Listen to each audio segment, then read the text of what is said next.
Brew, this is the same question we just asked 15 minutes ago. Should anyone be surprised that the Celtics toppled the Sixers? Should I pull out some dog food do and What the you got? bylaws? What you got? I'm going to start by saying this before I really get to the meat of my argument or my dissertation.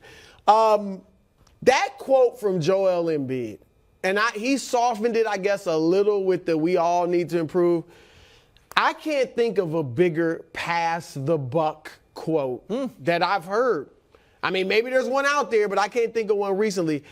That would be a bad quote if he had dropped 30 and 20, right? 30 points, 20 rebounds. How about coming off maybe the worst playoff game of his career?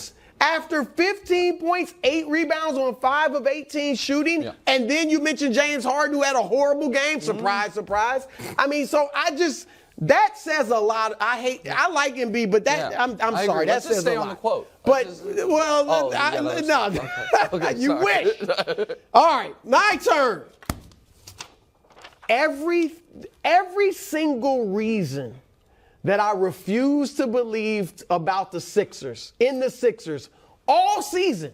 It's true. The exact reasons are the reasons they lost. 100% right. Nick, you brought up all year. They got the best record since then. Oh, they're the only team that swept. Did they sweep the first round? St. Patrick's Day. Show me that. Everything. Oh, now you don't like it. Unbelievable. Go ahead. And it was the exact same thing. James Harden. It gives me no pleasure to say this. Because you voted for him for MVP. Yes, back in 2015. Should have got that one. Yeah. But just like we said, we haven't seen Jimmy Butler, like a player, rise to the occasion in the playoffs as much as Jimmy Butler, considering where he plays in the regular season. I'm sorry. I mean, we know Barkley and Ewing and these guys didn't win championships. But Harden has these games that are inexplicable. 9 points? You're one of the best scorers in NBA history, and you dropped 9? Yeah. And the last 2 games, Nick, he had 10 turnovers, games 6 and 7, 10 turnovers. He shot 26% from the floor. He made 1 of 11 three-pointers and averaged 12 points a game. Like, that's something in getting Correct. in. Doc, Doc's blown too many leads. Too many series leads. 7-3-1 or 3-2 series leads. Too many for me to believe that they would get it done in the biggest moment. And I got to go to Embiid. And Doc and Embiid are connected. We know Embiid had a horrible game. And I voted for Embiid for MVP, and I'm glad I did. I think he deserved it fine. But when you know, Nick, because even before I was a host, I was on the show all the time. Yeah. And I've been saying for years, Joel Embiid might as well, at least on the offensive end, might as well be 6'5". Because all he does is stay on the perimeter. And even when he posts you, he faces you up. And that's great because he's become a terrific mid-range shooter. And I came to accept it. You know what? This dude is special from the mid-range. But yesterday, the mid-range wasn't falling. He was 1 of 12 from mid-range and from 3. And when that happens, you, as a guy that has 3 inches and 40 pounds on Al Horford, the guy defending, back him down, get some little hooks, some layups. Watch Jokic. Joel, when you go back this summer and you want to improve, watch Jokic. Jokic is a fantastic perimeter player. He's a point center. He brings the ball up. But when it's time, he's backing you down. When it's time, he will back. He's the only dude in the league that does it. Can and learn from that, Joe. You should have been demolishing Al Horford in the paint. Right. Can I jump in? You're rooting for the Celtics. So, I know, but Drew loves basketball. And listen, I know what the audience expects me to say here, okay? Congrats. The audience, I know, I get it. There were 2 series this postseason that Brew and I disagreed on, that Brew ended up being right on. The Kings, Warriors, and the Sixers, Celtics. And I know the audience says, Nick, how could you have seen that in the 2 times to be wrong, somebody's got to literally set the all-time Game 7 record? Like, I know. How, I get it. I get it. I mean, who could have seen it coming? 50 and then 51. However, unfortunately, that's not where I'm going with this. Brew was right. All year. The ghosts of playoffs past for Harden and Doc came to fruition. I don't have time to go through all of them, but I will give you a quick Harden closeout game lowlights. 2015, 5 of 20, down 3-1 down 3-2 to the Clippers. They won the game with him being benched. Him on the bench. And then in the next round, 2 of 11 with 12 turnovers in the closeout game. 2016 against Golden State, down 2-1 to the Warriors, 4 of 13.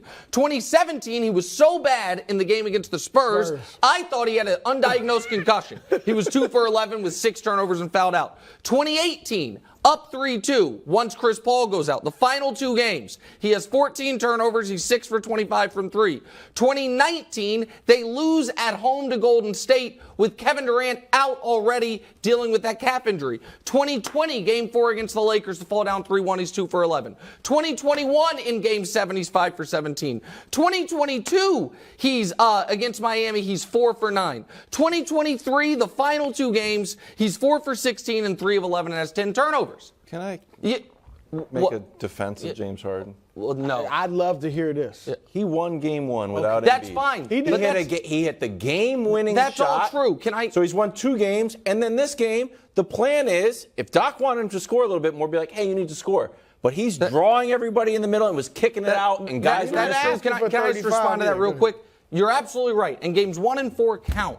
But the problem with Game 7 is he looked from the moment it started like he didn't want to be out there.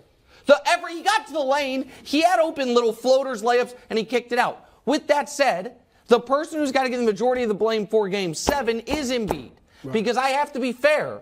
If Jokic did this in a Game 7, I'd be crushing him. Because the other thing is this, his defense was awful in that game as well. Embiid's was, that is. And so, ultimately, Wilds, this series came down to the fact that they had the Celtics on the ropes in Philly in Game 6 with Jayson Tatum having the worst game of his life. They're up 2 with the ball 3 separate times late in the fourth quarter before Tatum goes on that 3 run. If they convert those possessions, the discussion is, are they breaking up Tatum and Brown? They have home court going to the finals, smooth sailing. They didn't finish there, and then they fell apart in historic fashion third quarter. Brew was right. You can't trust him. Needed more props. Brew was right. I know. Brew was right. He had a bunch of props. And I know. Funny. I didn't know we were doing all that. I know. Well, I might have lit the beam for all. If I had known all that. How dare you? A green beam. A green beam. Tatum was electric and historic. 51 points, 13 rebounds. Most points in a Game 7 all time. He's now number 1. Beats Steph, Durant, Dominique. Sam Jones had 47. Here's what I will say about Tatum that I think is remarkable and will do the Celtics well. He is his favorite player ever he's talked about is Kobe. He's modeled his game after Kobe in some ways to his detriment, I think. Doesn't always take the best shots, because Kobe was a great bad shot maker. He will never lose confidence.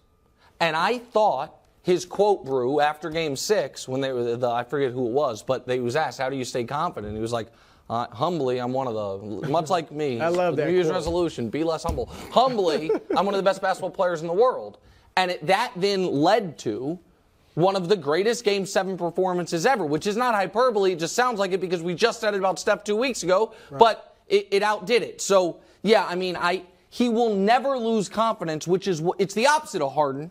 In these spots where Harden sometimes seems to have no confidence even before the game starts. No, look, and we've been saying this. He is a clutch guy. I mean, not clutch. He's a clutch in the clutch minutes, right? We talked about it. Must have mentioned it 5 times last week. What he did in Milwaukee last year when they were down 3-2 in Game 6. In Milwaukee, drops 46. So. I wasn't surprised. I mean, you don't expect 51, but I wasn't surprised he had a great game. But he was phenomenal. Nothing they could do could stop him. But to answer that question, he hasn't proven he can lead them to a title. Okay. You don't prove it until you do it. There was a time when I would have said, "Oh, James Harden's good enough to lead the team to a title." I don't say that anymore. So you got to do it. And just for you guys, you keep receipts. All year, once the trade deadline came and Brooklyn broke up, I predicted Boston would win what? The Eastern Conference. I did not yet. I actually had Golden State beating them in the finals. We have it over here. I checked it. I'm just saying, I might pick them. We'll see. But I picked them to win these. I have not yet made a finals pick now. Wow. That the Warriors are out. You officially have. You have made a finals pick. Officially? Have I? Yes, Well, but the they Warriors are lost. out. Yours They're are both out. done. I got one left. What? I got one. Boston. No. No. You picked the Nets. Thank you, They- Wild. only person with one left. Wild out.